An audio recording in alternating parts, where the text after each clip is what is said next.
Napa? Kok bengi leren sik ya? Nyapa leren wis kadang ngombe jamu kok leren. Bendino keramas-keramasan. Ramas terus ra masalah, mbok engko nek entek sampune tak tukoke kok bingung. Tak sakno aku ta. Mesake nyapa wong padha penake kok mesak. Sewengi sampe membrangkang gak iso mlaku. Alah lagi berangkang le kok durung ngesot kok. Dijedang. Alah jeda-jedanan kaya sinetron jeda. Kayak pisan. Jaluk neh. Pisan tok ya nanggung pindho rarai. Mbok ping 5. Mari pindho. Diluk gas urip. Lah kuwi vitamin kok penyemangat hidup kok. Gak oleh. Sampai abu, Mas. Apa kok tak gawe ning tukang urut kok bingung men. Dong ora.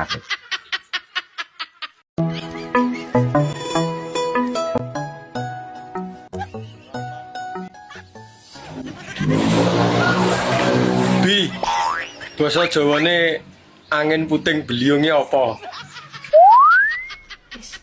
Aku ki wong Jawa Roh aku nek wong Jawa makane tak kei pertanyaan kuwi. nantang cah ki. Lah kira-kira wani apa ora? Nek sampe gak iso, jangan sebut namaku Ula paman. Ndang iso apa ora? Angin kuwi dadi angin. Ya, puting. Puting.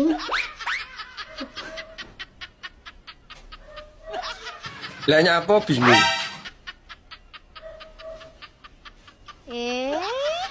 Lah nyapa nggonmu mbok inceng?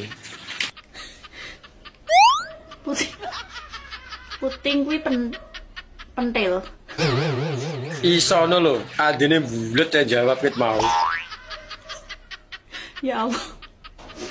Lah nek beliung apa? Beliung kuwi beliung lak sing wer muter. Ya, ndang gabungno kabeh. Berarti angin pentil muter, Mas. Apa mau? Angin pentil muter, Mas. Bayuh kaya apa rasane nek pentile diputer.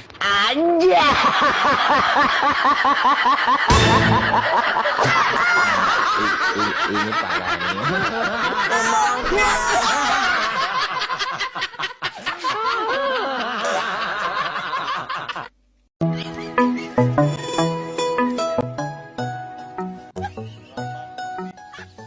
Kenapa sedih, Mbak? WA-mu ora dibales. Teleponmu ora diangkat. Sedih. Ngenteni. Ini tak kandhani. Wonge sik karo bojone.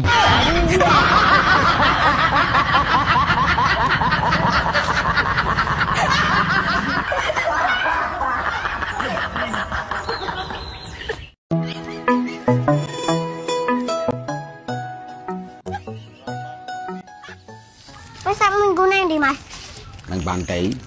Nah melu piye? Mah, emeh renang to? Ya renang, ya keceh ngono kuwi. Nek renang ning pantai ra entuk suwe-suwe lho, Mas. Lah ngopo nek suwe-suwe? Mengko ndok masin. Ya wis ben, malah nglawi.